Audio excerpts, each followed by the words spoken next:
Hello guys! Hi guys! Hello!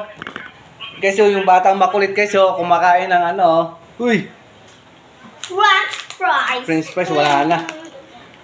Kasi mag-hi guys Hi, hi Guys, Maganda- dito naman ako guys. Mangulit ha. Guys, yung topic natin ngayon guys is yung ano guys. Alam mo yung sa dami ng problema ng tao guys. Alam mo yung problema, ganito yan. Maraming nasisirang pamilya guys, 'di ba? Maraming nasisirang pamilya dahil sa problema. Alam mo yung mahina yung loob guys, sobrang pag-alala nila para bukas. Kasi guys, ganito 'yon. Sabi ng Panginoon kasi natin guys, 'di ba? Stop worrying about tomorrow.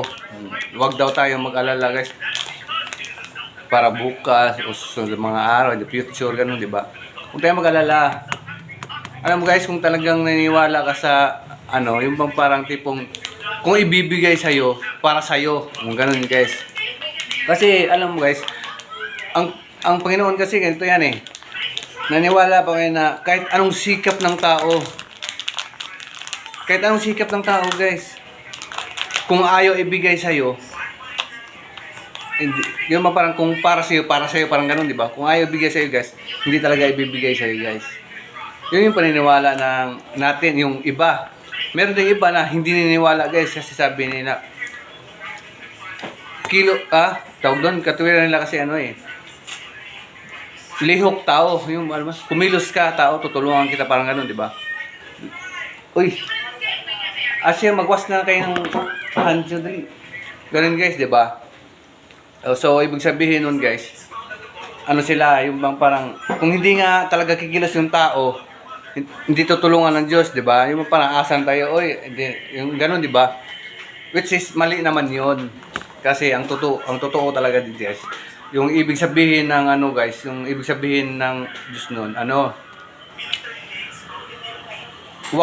Yung bang parang wag tayong ma-stress, ma-distract. Kasi ano 'yun eh, yung bang tayong ma-stress, wag tayong yung ano ba 'yun, sa kakaisip. Dahil magkakasakit tayo guys. Ganun yun, ibig sabihin nun.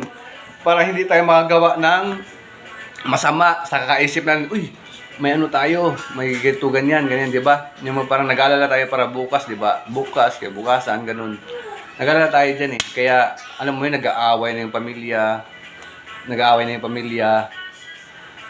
nag-ahiwalay na, di ba? Nasisira. Ibig sabihin guys, nananaig yung kasamaan nun, hindi kabutihan yung ano nun, yung nanalo nun, ganun yun guys. So pangalawa guys, ibig sabihin nun, yung bang parang basta naniwala ka sa Diyos guys, yung bang parang kung ano yung kita natin guys, kontento tayo nun.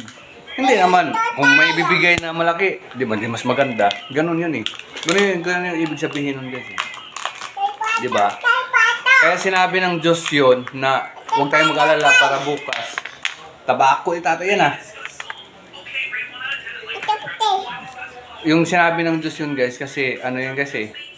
Para hindi tayo mapunta sa kasamaan. Ganun yun.